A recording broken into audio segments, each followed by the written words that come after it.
Guys, welcome to HardReset.Info channel. Today I have iPad mini and I want to show you how manage your Google passwords on this device.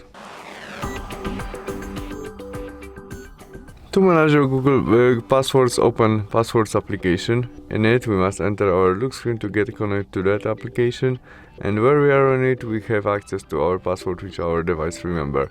In this case maybe to our Facebook or Google account. To manage it, click on it, and there we have our username, passwords, and we have from which website this password is from.